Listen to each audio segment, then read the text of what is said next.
Three of the innies successfully get out, but each is faced with unique problems. Helly grapples with her identity on the outside. Irving tries to reconnect with his lost love. Mark is surrounded by a sea of unfamiliar faces, unsure of who to trust, and all Dill can do is hold on for as long as possible. Hello, everyone, and welcome to Road Goes Ever On and On. Today we are discussing the frantic final episode of the hit Apple TV series, Severance. So spoilers are inevitable. And if you're an innie looking for help before you're pulled back into the break room, just be sure to like, subscribe, and hit the bell icon, and we will do everything we can to get you out. And with that, Mark, what did you think of the episode? The best way I can describe it, it was a masterclass of anxiety. The tension from beginning to end for everyone. Like, I usually, sometimes in the finale there will be some spots of relief where you're kind of like, oh, I can, some expositions happening, some dialogues happening where I'm not full anxiety. But from beginning to end in this episode, I was so anxious. Yeah, I felt like the use of splitting the characters up and having it follow the different ones really amped it up, because they would follow one of the storylines until it was just getting to that thing that you really want to see, that's going to resolve something or going to reveal something, and then just before that happens, it cuts to the next one. And so it keeps going back and forth between that, so you always have that tension of knowing that there's something crazy going on with the other two. Right. And those cuts, And it just every cut was unsettling. So you get that, like, almost like some of the cuts would like fade, and the way that it would transition was sharp or unsettling, but then they would play that like severance noise, that like that like adds right. that little extra, like, what's gonna happen? What are the characters gonna do? And John Turturro, the guy that plays Irving, doesn't say a single word in that episode until the end, where he says Bert. And give that guy an Emmy, give him whatever you give him for shows, because for not saying anything that whole episode, did such a great job conveying the stress, even though his was probably the least stressful out of everything, but like the anxiety of like trying to figure out what was going on, where he was going. Like, the fact that one thing I really loved was him driving that car. Because it's like they have all this muscle memory. Like, he knows how to drive a car. He knows everything how to do it, but he's never done it before as an innie. Right. Yeah, the bit with Irving was absolutely brilliant. One thing I kind of picked up on, so you mentioned that it was, kind of unnerving the way that certain things were shot. So for at least a moment, some of his shots were first person point of view, which makes for a lot of movement. If there's a still shot of somebody looking around, the shot is still and the person is looking around. If you're doing it from that person's perspective, the camera like looks down, it looks left, it looks right, and it really kind of makes it disorienting. And they did such a good job of choosing shots like that, or doing the right kind of cuts that give you that same feeling that the characters are going through. I felt like that this episode was brilliantly designed, cut, edited, like everything about it was so beautifully done. So there's interesting technique you see in a ton of movies, J cuts and L cuts, and that has to do with how and when the audio comes in or out. So the idea is, if you have like two tracks, the audio track on the bottom, the video track on the top, a J cut is going to be where the audio from the next scene comes in early before the actual video does. And then an L cut is going to be a situation where the audio from the scene we were just watching lingers for a little bit after the video changes over. and there was a great L cut in this when Rickon is reading from the book. And of course, there's some silliness in there, like that book is a little ridiculous, except from the perspective of like the Mark. people on the inside.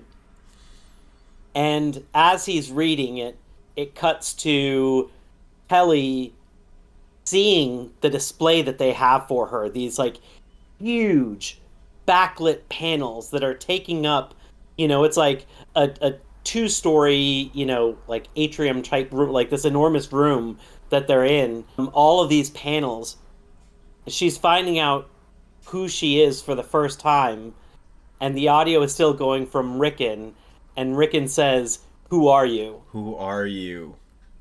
And it's absolutely brilliantly done as she's looking around and learning that, and he kind of accentuates it with his words. Which is a great callback to the very first episode, and when Mark first met Ryobi, who are you? Who are you? Right, So tasteful. And I feel a little vindicated thinking about all these Milchek pictures. Why is he taking so many pictures? Here is the answer. To document Heliar's journey right. as an innie, as a severed worker at Lumen. And that's why they're so grateful to have her there, and it was like a miracle to have her, Right. because her being an Egan going through this process herself is going to make it much easier for them to sell it to everybody else. They really, all of these little details came together, which has me so excited because I feel like there are still some things they've left dangling, which I don't think they're going to leave those dangling forever. Like some shows will forget about threads and they'll just kind of leave them. But I think that those are setups, Right. just like the pictures, like you wonder why does he take so many pictures, and Right. then it pays off so beautifully. The show has a ton of those. Got a lot of answers. I mean, kind of got a lot of answers. We got some answers. We kind of know why Helly's there, what's her goal, how she's working with the senator and the woman that severed herself for pregnancy. We Right, kind of get some of those answers. But like I still have a bunch of questions that, weren't solved. We saw that, talking about earlier with the tension, with Mark and Miss Cobell. Like he keeps interacting with her and you keep thinking like, is he gonna say Miss oh my Cobell? goodness. And they slowly teasing it out. Is he gonna figure out that Gemma, Miss Casey, is his wife? Like, oh, can I see the picture that you have of all of us? And Right, oh, I gotta go. Like all these things were being built up. So like we learned that, Mark now knows that Miss Casey is Gemma, but what's going to happen with that? Like, where. And what's great about this episode is that we thought that there would be a lot of things tied up, like a lot of loose ends tied up, but nothing has changed really. The status quo has not right. changed. They are still in the exact same spot that they were in before, except maybe Mark's sister knows, Right. and maybe she'll know that Gemma's alive to tell Outie Mark. Maybe they won't figure that out. Ah, love it. It's I really like the fact that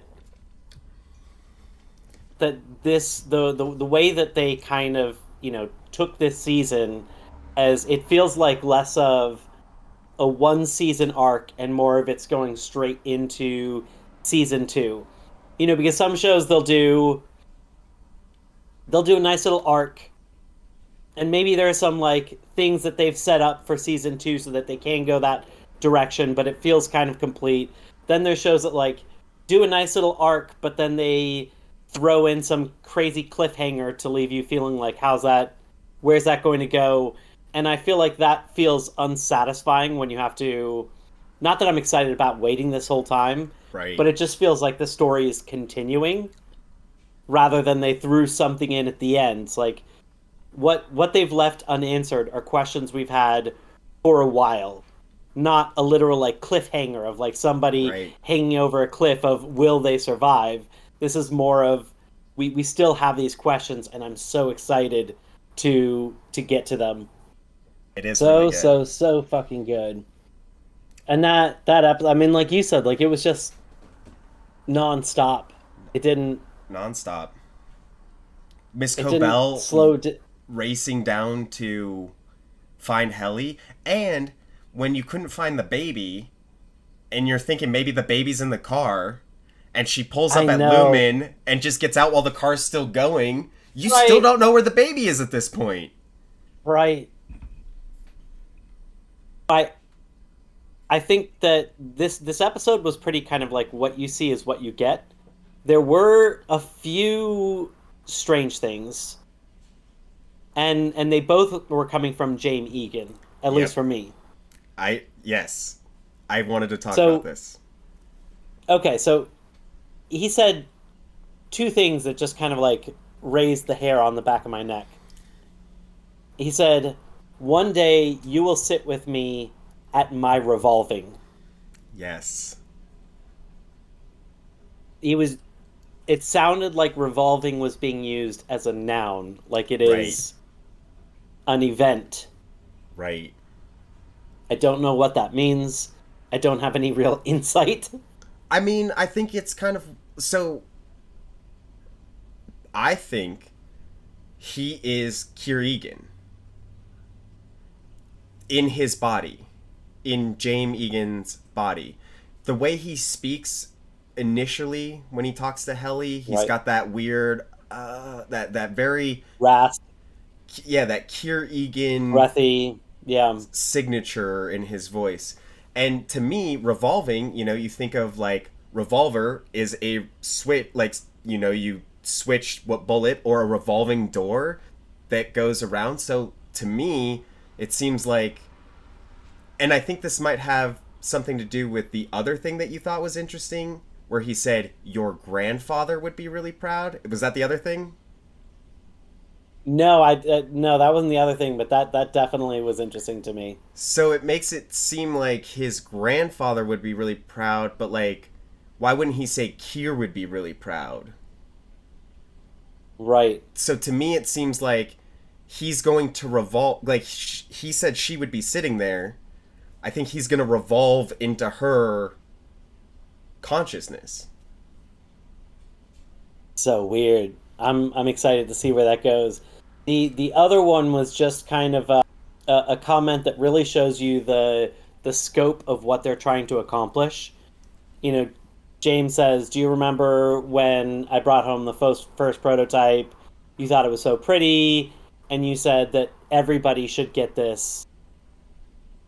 They all will, thanks to you." And then he says, "They'll all be Kier's children," which is it's interesting because it does kind of two things. Like one, it shows he the two sentences before when he said like they all will, he'd already established the scope of they really do want to get this in every person, which Every is person. wild. Oh yeah. But then to both reiterate that, but then also bring it down to that like creepy, weird religious aspect of saying they'll all be Kier's children.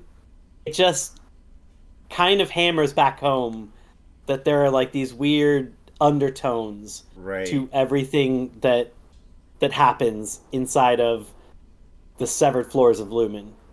Which is really weird if you think about it, like the goal, right? So like Lumen wants to get these chips in everybody. To me, it seems like since they have so much control of things that they can do with these chips in people, they're trying to get more control of the people. But it already seems like they have this huge control in the world, in this like world. The Lumen Industries have places named after Kier, like cities named after Kier. They have Kier Right. roadmaps, like Right. they have everything. So like it already seems, and when we saw Irving read that excerpt about the guy that was injured, so it does seem like Right. Irving's trying to take them down. But when reading that thing, it seems like this guy, he got hurt. He's trying to sue Lumen about his injury, and Lumen has all these corrupt doctors that are basically like, no, you're fine. Like, take some salves, have some leeches, you'll be fine. Right. It shows that they really have the power to lie about what happens in there, and that they've also have influence to be able to, like, they have total power within, Right. and then they have enough influence that, like, that power kind of leaches out. It's And they want more it's power. He wild. wants everyone to have one of these chips. Total world Which domination. and then that also kind of reminds you of some of the other capabilities that they might have. Like, is there what could they do with that? Because we know that there's more than just the overtime protocol. Right. Could they is there any level of mind control? We think that there's possibly, like erasing memories, There has to be with Miss Casey. right? So so it's really really interesting kind of like where they're going with this. Something else I loved, not just with this episode but with the show, but I had two examples that really really spoke to me, is the humor in So this good. show. Absolutely love it. And I've said before, the humor is just well done. Sometimes it's absurdist humor. It's not necessarily something that elicits, laughter, but it gets you, and it's so perfect. And I thought that a great one was like, "How is our baby?" Oh, yes. It was such such a beautiful moment. And then another one was, as Rickon is reading his ridiculous book, Rebecca is so moved. She says that it's transformative and she's going to need to change her name again. It's just like her Oh, name is already ridiculous. Like, who knows how many times she's changed her names because of transformative things that, Rickon has said. and I love the humor. when he was reading the book, he talks about, just like Schrodinger, we will ask the question, why? Like, that's not Schrodinger. That's not, Schrodinger's Right. famous for the cat in the box. It's both alive and dead. Like, that was the Right. question. And the way he's like sets up like the whole Schrodinger thing, and just like Schrodinger, we just wonder why. Like, simple little humor like that, just like, and it's being taken so seriously at this like book reading. I can't help but wonder whether or not this show seems like it is a very intellectual show, and yet I feel like the intellectuals in the show are just absolutely lampooned. Oh Like my I think gosh. they it's clear that, like, the idea of intellectualism, in and of itself, as like a separate thing that you should do these crazy elaborate parties like that is very clearly lampooned. The people that Rickon surrounds with himself with are terrible, ridiculous people. Oh, terrible. Like, changing their names, taking full responsibility for finding the baby when they didn't. Like, I they're found just your baby. I found it. It was me. Like, says it like 10 times. they are weird people, and it's funny that the show does that, because to some extent that is, I think, some of the audience that this show is looking for, but I think maybe it's saying, like, to never take anything too far. Right. That it's okay to enjoy something in a intellectual pursuit, but to go to the extreme of that, even that can be too much. Right. I will say I And did really feel for Rickon in this episode. I think that we did get to see.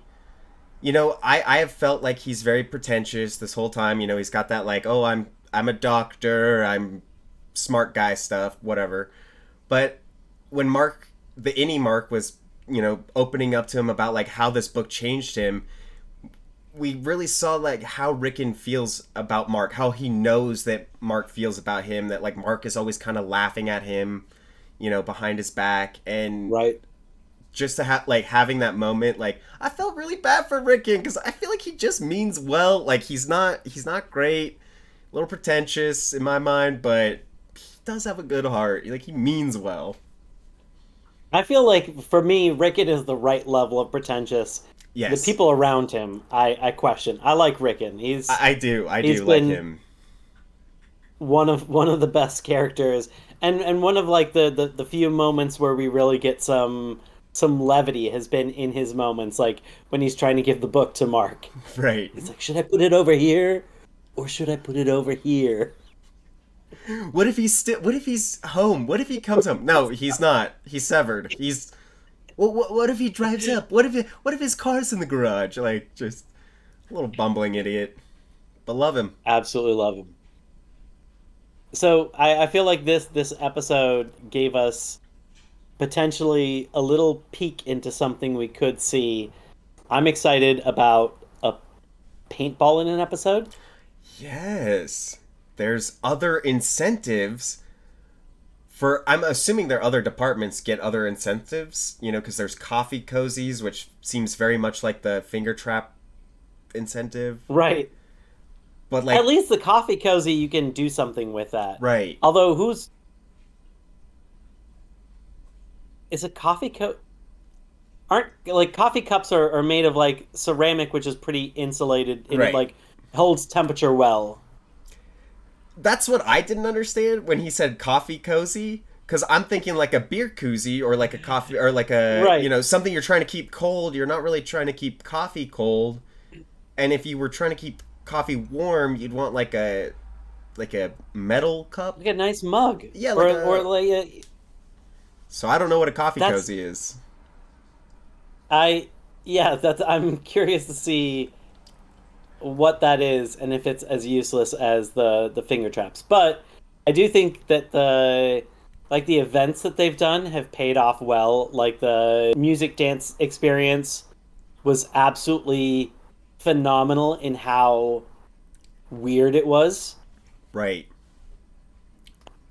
Especially, I mean, Milchek. We've seen that like Milchek is always into the stuff that they do. right. Like I think that's part of his job. When they had the melon party, because they had a new person, he was all about the circle with the ball and all about the melons, and he was weirdly into the music and was like really getting into the He was dancing. dancing with everybody, just like going with it. Also, I really like the actor that plays Milchek. He Love him. kills it. He kills it. He's good at making you feel safe and comfortable and flipping that on a dime to be evil and just like watching him trying to break in with Dylan, like, oh my gosh, just phenomenal actor. And the sound design when he's so sound design in this episode I felt was great. Just like we were talking about the cuts and some of the other choices. You know, you pointed out that they used the sound from the Severance title. They actually used that in the episode, which was brilliant. Well, they also You used the know, to title have that they used the correct with and then Helly. so good. They had like minor chords at the right time, and then when Milchick was booking it, like the music that they had playing, where it's hitting dissonant notes, like it seems clumsy, and it was just absolutely brilliant. I loved it. I'd almost make an argument that the hallways were a character in this show. From the beginning, watching Mark come down, watching when Helly ran frantically through the halls, like, there have been so Yeah, many things happening throughout these halls, and, like, it hit home with Milchek running through the halls, where you have this other version of this disoriented camera running through these halls. I'd make a case that the halls are a character in this show. and and they almost kind of look like they were being represented in the show that they were doing with Helly in the front of it, because those pictures were so large, and that they created like corridors in between them and like Yes. hallways. So it's like she was going through this whole disorienting halls of who she is. Or is it a giant metaphor of a maze? They're all just rats in a maze trying to find their way Right. out. Like they're trying to find the cheese, whether it is their memories, their, you know, loyalty to the Severance program. They're all going through the maze trying to figure out. They're all rats in a maze. Right. I mean, I think it can definitely be a metaphor, but then I also think that the hallways specifically have been set up in a way to be disorienting.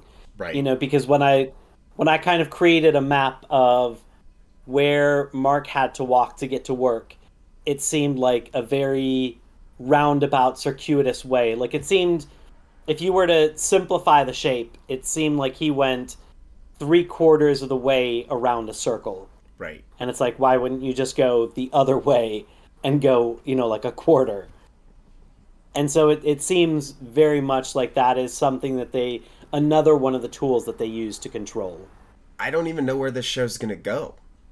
Like having an any yell at the gala about how bad this is when you're thinking that this is going to be the selling point. Like what does this mean for Lumen moving forward?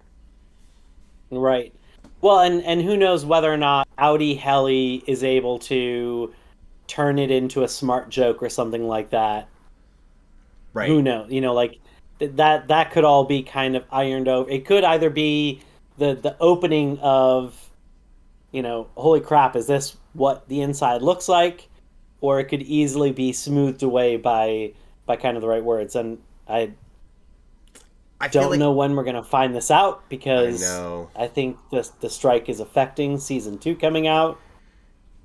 Yes, I think it's going to be a while, but luckily so this show aired back in April 2022. So imagine finishing it 2022 and coming up on 2024 and still not knowing anything about it. Like we're lucky that we're Right. doing this in 2023. So going back to like him knowing how to use the car, when his sister asked him, "Oh, they have a bunch of hands in the pies." Do you understand that metaphor? I think it's funny that he has like these metaphors and like knows these things like Right. and maybe like doesn't have the context for them. Like he understands what like a pie is and like understanding having all your hands in like too many hands in the pie. Like he gets it. Like so he understands metaphors, but just you know hasn't really had to Right. use them out in the innie world. I feel like that was answering some of the questions that people have of like how can do like if you sever your memories, where does that end? Can you still understand how to do basic things? Because obviously it seems like they understand how to use staplers and computers and like keyboards. So it doesn't seem like you've lost everything. And so this is kind of answering some of those questions. But then you also see the flip side of it when Mark says, they should send in inspectors. They have Do inspectors. they have inspectors? They can do that, right? Which is brilliant because like and also kind of shows some of that childlike innocence of their innies basically are children. They haven't been alive for all that long.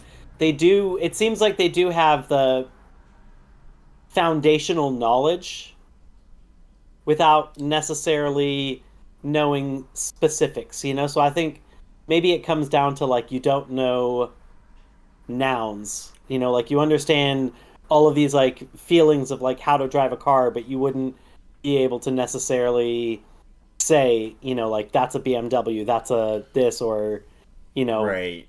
it's interesting how where that line is, It's almost or like even they if it is a line, and if things bleed over, like the paint in the right. dreams. And so okay, so Irv does all this painting. We know that I think that he's painting. He knows. I think Audi Irv knows he's painting something that has to do with Lumen. It seems like Irv is on his own operation mission of trying to take down Lumen in a way. Based on I feel like there's going to be a connection with his dad because we saw that his dad Right. was a vet, but Yep. the article that was about that guy wasn't about his dad. I don't know who that guy is. But the fact, how did Irv get a list of all the severed employees? Oh no. And we saw Dylan was on there. He looked at Dylan. He has Right. Bert's address. Yeah. And I don't know if this is a hint for the future. Did you see what Bert's last name is? No, I mean I did, but I don't remember what it was and if there was significance. His name is Bert Goodman. Is Bert going to be a good man? Interesting. Bert Goodman. I didn't think of, yeah. I'm I'm so excited and can't wait for the next season. Same. But with that, I think that our journey has come to an end with the finale of Severance. We've made it through the entire show of Severance. Please join us next week as we go through our next show, which will be a surprise. I'm Mark. This is Sterling. Thanks for joining. Thanks.